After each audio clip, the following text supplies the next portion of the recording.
The Arctic does not forgive.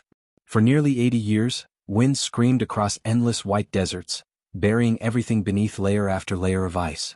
Aircraft vanished there. Men vanished there. Entire stories disappeared without graves, without endings. Then one summer, a team of researchers searching an ancient glacier noticed something strange beneath the ice. Not rock. Metal. A shape too perfect to be natural. Radar scans revealed outlines frozen deep below the surface. Wings. An engine. A tail section. The impossible had happened.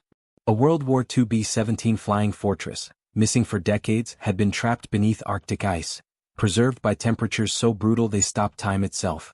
The discovery spread fast. Historians arrived. Military experts arrived. Recovery crews assembled. At first they expected another wreckage site. Twisted aluminum, rusted weapons, broken instruments. Instead, what they found felt closer to opening a tomb. Inside the aircraft, some equipment remained exactly where crews left it. Emergency supplies. Flight instruments. Coffee containers. Personal belongings. Then someone uncovered a sealed compartment near the navigator's position. Inside sat a weathered leather pouch frozen solid. When conservators carefully thawed it weeks later, they discovered handwritten flight logs. Real logs. Notes written by crew members during what may have been their final hours alive. The pages looked fragile. Ink faded but visible. Edges hardened from decades of freezing. At first historians thought they'd only contain coordinates, fuel levels, routine entries.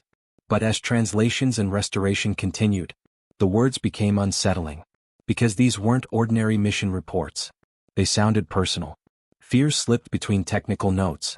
Short messages appeared in margins. Questions. Regrets. Hope. One page reportedly read, starboard engine worsening, weather impossible. Trying new heading. Another. Radio weak. Ice everywhere. Then entries became stranger. As conditions deteriorated, handwriting changed. Steady letters turned rushed. Words tilted. Ink smeared. Someone on board was writing while disaster unfolded. Imagine sitting inside a metal bomber thousands of feet above an endless frozen wasteland. Outside. White darkness. Below. Nothing. No rescue. No roads. No cities. Only ice capable of swallowing aircraft forever. Then engines begin failing. Fuel drops. Navigation becomes uncertain. The crew realizes something terrifying. They may not survive. History tells us many wartime crews disappeared without explanation. Families waited years. Sometimes decades. Mothers died never knowing. Children grew old without answers. Missing airmen became legends. But now, after 80 years, their final moments might speak again. News reports called them ghost logs. Not because they were supernatural. Because voices from another era had returned. Frozen. Silent. Waiting. Recovery teams worked carefully. Every page mattered. Every sentence could change understanding of wartime survival in the Arctic. Researchers reconstructed timelines. Weather conditions. Flight routes. Emergency procedures. Then one recovered passage stunned everyone. Not because of military information. Because it sounded human. Painfully human. The writer stopped sounding like a soldier. He sounded like someone trying to leave behind proof they existed. Proof they fought. Proof they did not surrender. As more details emerged, historians realized this wasn't only the story of a lost bomber. It was becoming the story of men trapped between duty and the terrifying possibility of disappearing forever. And buried somewhere inside those frozen pages might be their final message. The mission began like many wartime flights. Orders delivered. Engines checked. Crews climbed aboard believing experience and training would bring them home. Young men. Some barely older than teenagers. They joked before takeoff. Complained about weather. Talked about meals waiting after missions. Nobody boards an aircraft expecting history to remember their final hours. Then conditions changed. Arctic weather can transform within minutes. Clouds become walls. Visibility vanishes.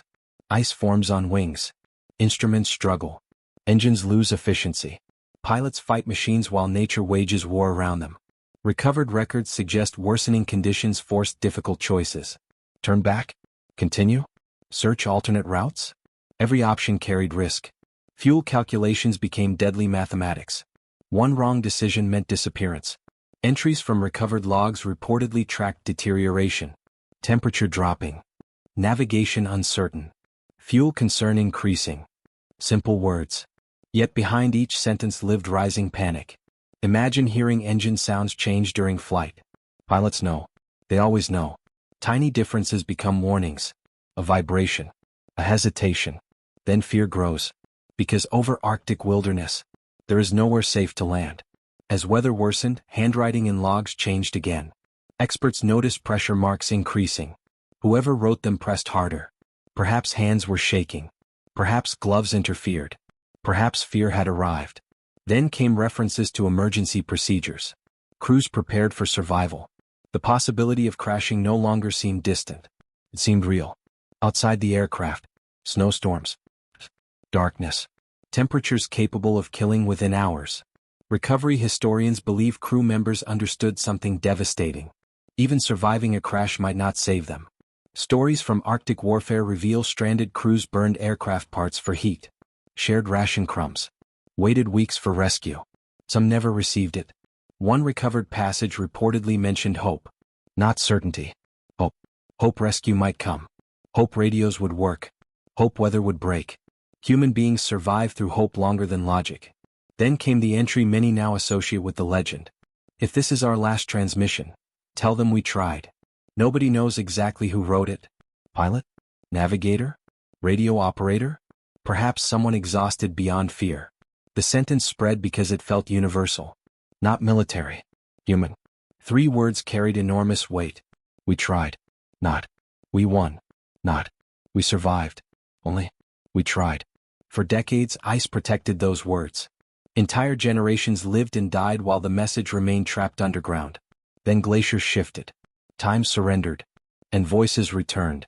Researchers analyzing the site found evidence suggesting emergency landing attempts may have occurred. Perhaps crews fought until the final seconds. Perhaps they saved lives through impossible decisions. Perhaps courage existed inside moments history never witnessed. That changes everything. Because war stories often celebrate victories. But hidden beneath victories are ordinary people making impossible choices. The Arctic bomber became more than wreckage. It became evidence. Proof of endurance. Proof fear and bravery coexist. As restoration continued, scientists discovered additional personal effects. Letters. Fragments. Objects carried from home. Tiny reminders that soldiers remain human even inside war. Someone on board may have carried photographs. Someone may have promised family they'd return. Someone may have believed this mission would be routine. Then fate intervened. Years passed. Ice formed. Storms erased evidence. Until one day, modern explorers uncovered the aircraft. And history breathed again.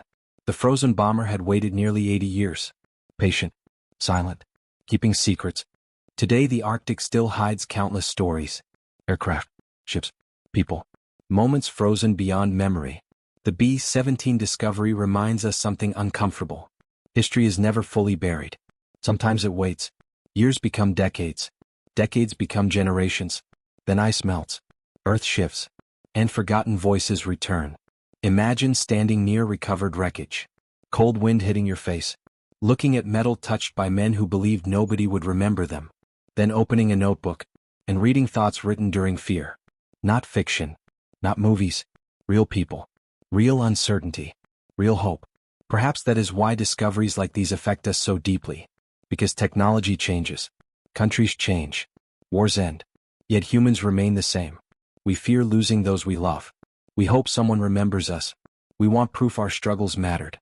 Those airmen may never have imagined future generations reading their words online, discussing them decades later. Yet here we are, listening. That may be history's strangest miracle. The dead sometimes speak. Through letters. Through journals. Through objects hidden beneath ice. And when they speak, we listen. Maybe the final lesson from the ghost logs isn't about war. Maybe it's about memory. About refusing disappearance. Because somewhere between fear and freezing darkness, someone wrote, "Tell them we tried." And 80 years later, the world finally heard them. The Arctic kept their story. But not forever. The silence broke. And buried beneath ice, history was waiting. But perhaps the most haunting part isn't the wreckage. It isn't the frozen engines. It isn't even the final entries written in fading ink. The haunting part is imagining the silence that came afterward. The moment when transmissions stopped. When rescue teams heard nothing. When families back home waited beside radios hoping for news. Days turned into weeks, weeks into months. Eventually, hope changed into uncertainty, and uncertainty slowly became grief. Some mothers probably kept letters unopened. Some fathers stared at maps searching for impossible answers. Some children grew up hearing only one sentence: "He never came back." For decades, those missing crews existed between history and mystery. Not fully gone. Not fully found. Then the Arctic returned what it had hidden. Not all at once. Just enough. Enough to remind the world these weren't names in archives. They were people. And maybe that is why discoveries like this matter. Because every recovered log, every damaged photograph, every scratched message says the same thing. Someone was here. Someone fought. Someone hoped to survive. Long after medals rust. Long after wars become documentaries, human stories remain. So the next time you see endless white ice stretching toward the horizon, remember, beneath that silence, history may still be waiting. A final message, a forgotten aircraft, or the last words of someone who believed nobody would ever hear them. Until now.